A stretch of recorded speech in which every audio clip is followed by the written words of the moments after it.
पंडित था तो महर्षि वाल्मीकि थे, और कोई भी नहीं था। भ्रम अपनी आंखों से निकाल दो, ये निकाल दो भ्रम अपनी आंखों से। तो महर्षि वाल्मीकि ने लव और कुश को क्या शिक्षा दी? शस्त्र की और शास्त्र की। शस्त्र क्यों पकड़ा है वाल्मीकियों के हाथ में? अच्छा, वाल्मीकियों के हाथ में शस्त्र क्यों पकड़ा है, इसका कोई बता सकता है? क्यों? गाय, गंगा और गौरी, गाय, गंगा और गौरी और सनातन और हिंदुत्व की कोई रक्षा कर सकता है? अरे मित्रों, मैं शस्त्र की बात इसलिए बोल रहा हूं, जिनसे मुकाबला होने वाला उनके हाथ में तो तलवार है, चापड़ बंदूक है। अरे जिनसे मुकाबला होने वाला है, मैं क्यों बोल रहा हूं तेजराम जी मंच के माध्यम से, मेरी बात को अन्यथा ना लो। बहुत से लोगों ने बोला कि लिमिट होकर बोलना, पता नहीं क्या हो जाएगा। अगर वाल्मीकि समाज में खड़ा होकर भी नहीं बोलूंगा तो फिर भाई क्या कहां बोलूंगा? अगर तुम्हारे बीच में मेरी रक्षा नहीं होगी, अरे मैं आज छाती चौड़ी करके मंच के माध्यम से बोल रहा हूं कि लाखों की भीड़ भी मारने के लिए आ जाए ना, तो आज वाल्मीकि समाज रक्षा कवच बनकर खड़ा है, मेरा कोई कुछ नहीं बिगाड़ सकता। आप लोगों के कॉन्फिडेंस पर बोल रहा हूं मैं बात। अगर मेरी बात अच्छी बोल लग रही है तो एक बार भगवान महर्षि वाल्मीकि ने ताली तो बजा दो, सारे बजा दो, पीछे तक जितने भी हिंदू लोग खड़े हो। मित्रों, एक बात अपनी केवल 2 मिनट में तेजराम जी अपनी बात को खत्म कर रहा हूं। पीछे चर्चा चल रही है कि उमेश जी कब बंद करेंगे। एक बार मैं मंच पे आ जाऊं तो टेंशन हो जाती है कि क्या बोल देगा ये। मैंने बोला तो उसे भय करना ही नहीं। वाल्मीकि मतलब जो भय को दूर करता है।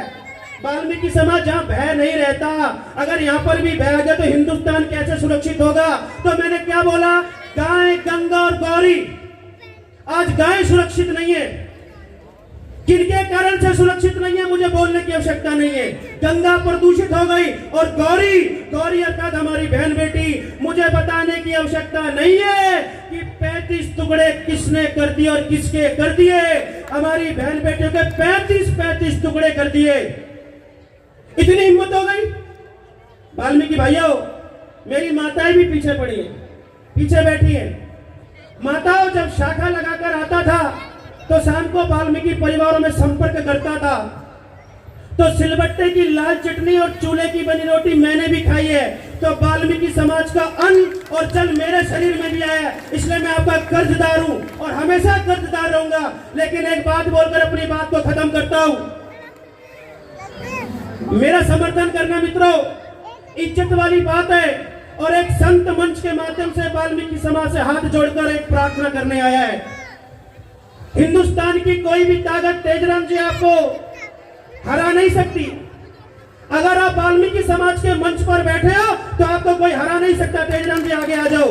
अगर वाल्मीकि समाज के मंच पर आ गए हो तो तेजराम जी आपकी जीत पक्की है। एक बात मैं और आप लोगों को बोलना चाहता हूं, वाल्मीकि समाज की पगड़ी है, वाल्मीकि समाज की माला है। कौन सा वाल्मीकि भाई चाहेगा कि पगड़ी नीचे हो? जो भाई चाहते हैं कि पगड़ी का मान और सम्मान बना रहे, एक बार मेरे पीछे बोलिए जय जय श्री राम। जिसको वाल्मीकि समाज के प्रति श्रद्धा का भाव होगा, जो वाल्मीकियों के प्रति भाव रखता होगा, वही मेरे पीछे बोलेगा क्या वाल्मीकि रेजिमेंट होनी चाहिए, नहीं होनी चाहिए। और भैया एमसीडी का इलेक्शन है, एमसीडी के हाथ में तो ये चीज नहीं है, लेकिन मैं साधुवाद देता हूं। अभी माननीय कृष्ण पाल जी ने बोला कि 180 सीटें हम लोग जीत रहे हैं, लेकिन अगर एमसीडी में सरकार बनती है तो मैं सभी पार्षदों से हाथ जोड़कर विनती करूंगा, एक पत्र तैयार कीजिए और माननीय प्रधानमंत्री जी और अमित शाह को दीजिए, जाकर दीजिए, घर में दीजिए। अरे वाल्मीकि समाज को किस रूप से तुमने कम आंक रखा है? जब देश धर्म की बात आती है तो वाल्मीकि समाज याद आ जाता है। पक्की बात है नहीं है? मेरी तो बड़ी महत्वपूर्ण बात बोलो, जब बाबरी विध्वंस की बात आई, बाबरी विध्वंस की बात आई, इसी वाल्मीकि समाज के बहुत सारे कार्यकर्ताओं ने बाबरी मस्जिद की ईंट निकालकर अपने घरों में लगा रखी है। ये बात सच्ची है। और वाल्मीकि समाज के लोग क्यों गए? क्योंकि हम जानते थे कि जब जब हिंदुत्व पर, सनातन पर खतरा होगा तो वाल्मीकियों को बोलने की जरूरत नहीं है, अपने आप हथियार घर से निकल जाते हैं।